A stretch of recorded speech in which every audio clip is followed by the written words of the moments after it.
There is a specific kind of silence that only certain people in your life ever notice.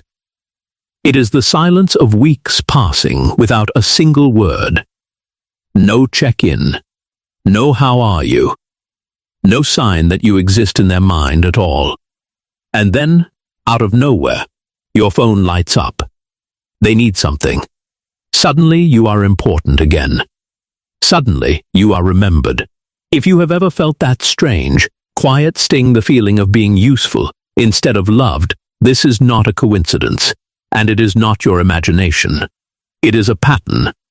And once you understand why it happens, you will never be able to unsee it again. This is the story of why some people only show up when they need you, and what that reveals about the human mind that most people never want to look at directly, not because the explanation is hidden, but because once you see it clearly, you can no longer pretend it is about how much you matter to them. You start to see it for what it actually is, a mechanism built quietly over years, operating far below the level of conscious intention. Picture this. A woman named Claire has a friend she has known since college. For most of the year, that friend is a ghost. No birthday message. No reply to a text about a hard week. Then, the moment her friend goes through a breakup, Claire's phone rings for the first time in 4 months. Claire answers immediately. She always does. Because somewhere inside her, she believes that if she keeps showing up, eventually the other person will start showing up too. That belief is where the pain actually begins. Not in the silence. In the hope that the silence will eventually end on its own. But here is the uncomfortable truth psychology has been circling for over a century. People do not treat you the way they feel about you. They treat you the way their internal wiring has trained them to treat everyone who has ever been useful, safe, or available. And for a certain kind of person, availability is not a relationship. It is a resource. Something even more unsettling is happening beneath the surface of this behavior, and it has almost nothing to do with how much they value you. Carl Jung spent much of his life studying what he called the shadow, the parts of a person's psyche that they refuse to look at, the traits and impulses too uncomfortable to consciously acknowledge. Jung believed that what a person cannot face in themselves, they unconsciously project or enact onto others. A person who only reaches out when they need something is often someone who has never learned to sit with their own need in the first place. Need, to them, feels like weakness. So instead of feeling it fully, they outsource it. They reach for a person the way someone reaches for a tool, quickly, functionally, and without much thought about the tool's own experience of being picked up and put down. This is not usually cruelty. That is the part that makes it so disorienting. Most people who behave this way are not calculating. They are not sitting somewhere plotting how to use you. What they are doing is far more automatic and in some ways far more revealing. Think about the last time someone did this to you. Did it feel intentional? Probably not. It felt careless, almost thoughtless, like you had simply slipped their mind until the exact moment your usefulness reappeared. That thoughtlessness is the real signal, because it tells you this behavior is not a decision. It is a default setting. To understand a default setting, you have to go back to where it was installed. Alfred Adler, one of the founding figures of modern psychology, believed that almost every adult behavior pattern traces back to strategies formed in early childhood to cope with feelings of inferiority or helplessness. A child who learns that connection is inconsistent, that a parent is warm only when convenient, or attentive only when the child performs, achieves, or provides something, absorbs a quiet lesson that will run silently for decades. The lesson is this: relationships are transactional. You show up when there is something to gain. You disappear when there is not. Nobody teaches this lesson out loud. Nobody sits a child down and explains it. It is absorbed the way a plant absorbs light, without conscious awareness, simply by being repeatedly exposed to the same emotional weather. By the time that child becomes an adult, the pattern no longer feels like a pattern. It feels like personality. It feels like I'm just not a texter. or I'm bad at keeping in touch. But strip away the excuses, and what remains is a nervous system that only activates around people when there is a need to be met. Watch closely, because this is where the pattern becomes visible in almost every version of this relationship, no matter what it looks like on the surface. A brother who only calls when he needs a favor. A co-worker who is invisible until a deadline collapses and suddenly remembers your name. A parent who is distant for months and then affectionate the instant they require care. Different faces, different relationships, same underlying architecture. The common denominator is never the specific person. It is the specific wiring, and that wiring was built long before you ever met them. This is where psychology becomes uncomfortable, because the next question is unavoidable. If this behavior comes from childhood conditioning, does that mean we are supposed to forgive it endlessly? Does understanding the cause mean excusing the impact? Not quite. And this is the distinction most people miss. Viktor Frankl, who survived some of the darkest conditions a human being can survive, wrote about something he called the last of the human freedoms, the ability to choose one's response, even when everything else has been stripped away. Frankl's insight was not that suffering explains behavior. It was that awareness of suffering does not remove responsibility for behavior. A person can understand exactly why they were conditioned to treat people as resources and still be fully capable, as an adult, of choosing differently. The origin story explains the pattern. It does not excuse its continuation. This distinction matters enormously, because it changes what you are allowed to feel. You are allowed to have compassion for where someone's coldness came from, without accepting that coldness as the price of staying in their life. But something even more important is hiding underneath all of this. Something that has less to do with them, and far more to do with you. Why do you keep answering? That is the question almost nobody asks. Everyone focuses on decoding the person who disappears and reappears. Almost no one turns the lens around and asks why the person on the receiving end keeps picking up the phone, keeps forgiving the silence, keeps being available on command. Here is where behavioral psychology enters the story, and it enters with a mechanism so simple it is almost embarrassing how powerful it is. It is called intermittent reinforcement. In the world of behavioral conditioning, a reward that comes every single time creates a predictable habit. But a reward that comes unpredictably, only sometimes, after unpredictable gaps, creates something far stronger. It creates compulsion. This is the exact mechanism behind slot machines. A person does not get addicted to a machine that pays out every time. They get addicted to a machine that pays out just often enough to keep them believing the next pull might be the one. Human relationships can operate on the same neurological circuitry. When someone who usually ignores you suddenly reaches out with warmth, urgency, or need, your brain does not register that moment as rare. It registers it as proof. Proof that the connection is real.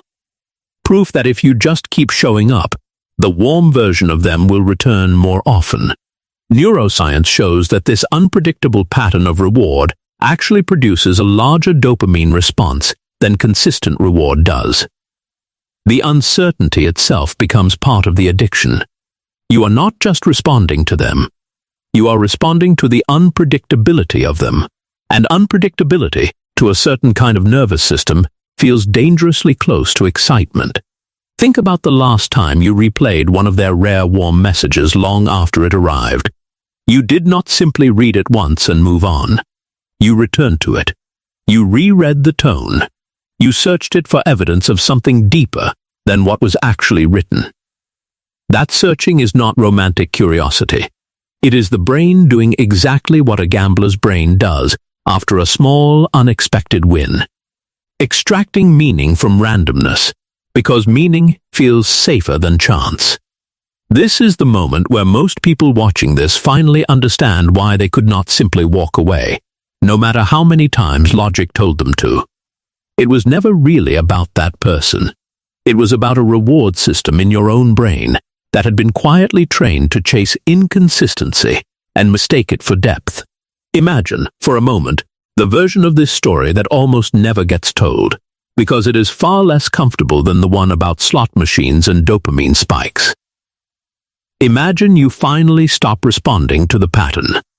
The next time silence stretches for weeks and then breaks with a sudden need, you do not answer within seconds the way you always have. You wait. You notice, almost with surprise, how much internal discomfort that small delay creates. Not because you miss them specifically in that moment, but because your nervous system has been trained to treat quick response as safety. And now safety feels, for the first time, like withholding. That discomfort is not evidence that you are doing something wrong. It is evidence of exactly how deeply the pattern had been wired in, and evidence that unwiring it will feel unnatural long before it feels free. Something even more dangerous is happening beneath that, though, and this is the layer almost nobody talks about. Evolutionary psychology offers a colder, more ancient explanation for why humans are so vulnerable to this dynamic. For most of human history, survival depended on group belonging. Being cast out of a tribe was not an inconvenience, it was often a death sentence. The human brain evolved an intense, almost primal sensitivity to social rejection, because in ancestral environments, disconnection could mean starvation, exposure, or death at the hands of predators or rival groups. That is why social pain and physical pain activate strikingly similar regions of the brain. Losing someone's attention does not simply feel emotionally unpleasant. On a neurological level, it can register as an actual threat to survival. This means that when someone withdraws their attention from you, and then briefly returns it, your ancient brain does not calmly evaluate whether this is a healthy relationship. It reacts as though a threat has been resolved. Relief floods in.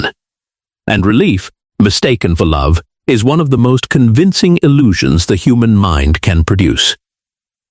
This is where the story stops being about them entirely and becomes something far more personal. There is one more force at work, quieter than the others, and it operates entirely inside your own thinking rather than theirs. Cognitive psychologists call it the sunk cost fallacy, and while it is usually discussed in terms of money or business decisions, it governs relationships with even greater force. The longer you have invested in someone, the harder it becomes to accept that the investment has not been reciprocated, because acknowledging that truth would mean acknowledging that years of energy, patience, and hope may not have built what you believed they were building. So instead of confronting the loss, the mind does something remarkable. It searches for evidence that the investment was worth it.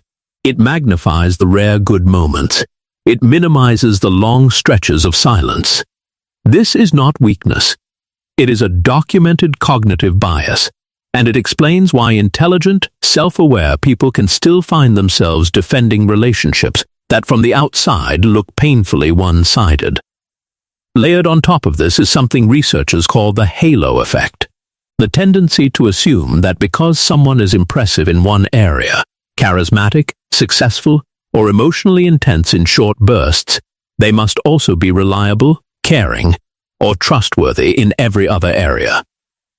A person who shows up during your worst crisis with genuine intensity can create a halo so bright that it blinds you to the months of absence surrounding that single moment. The mind does the math wrong on purpose, because the alternative math is too painful to sit with.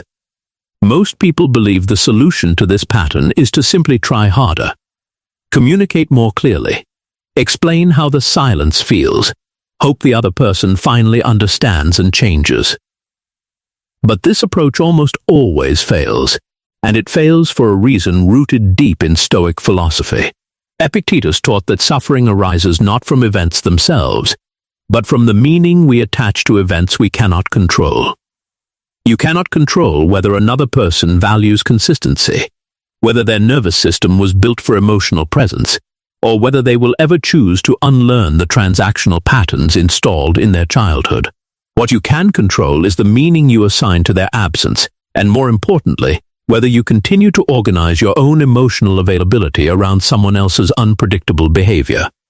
Marcus Aurelius, writing privately to himself, returned again and again to a similar idea, that a person reveals their character not through words, but through consistent action over time. Not the exception, not the rare good moment, the pattern. If the pattern is silence until need, then the silence is the relationship, and the moments of warmth are simply the exception dressed up to look like proof otherwise. This reframing changes everything, because it moves the focus away from decoding their behavior and toward observing it clearly, without the emotional fog of hope. And here is where awareness becomes something closer to power.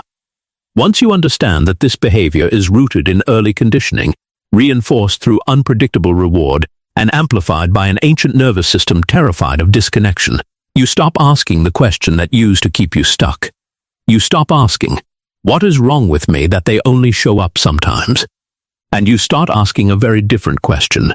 Why have I been available on demand for someone who has never once made themselves available on mine?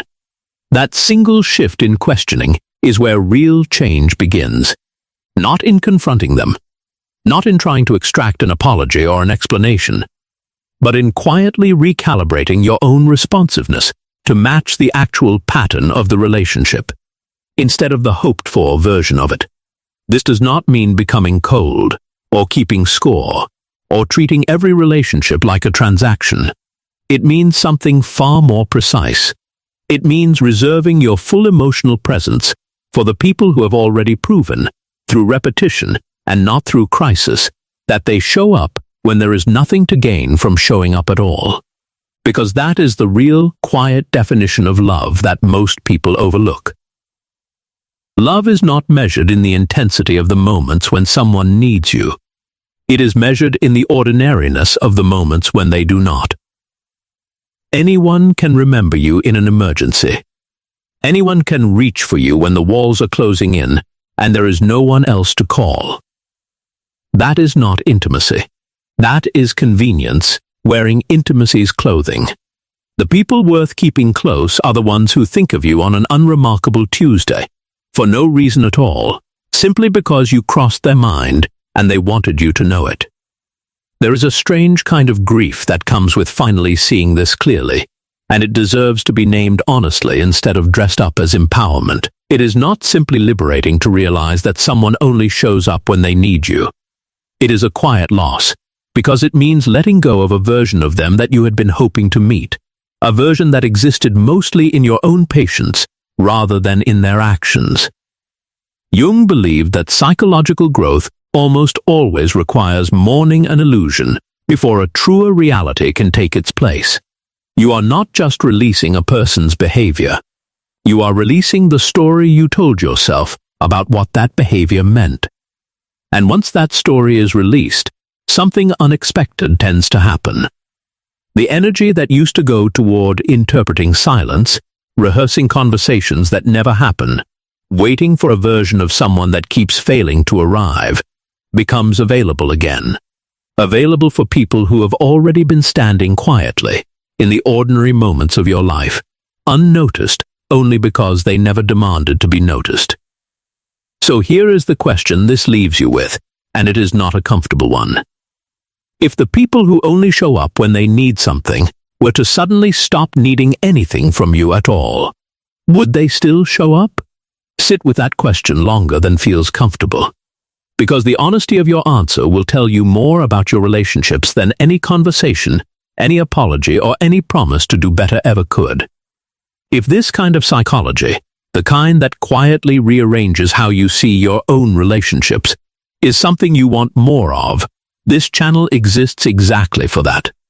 Subscribe if it resonated, and let the next video find you when you're ready for it.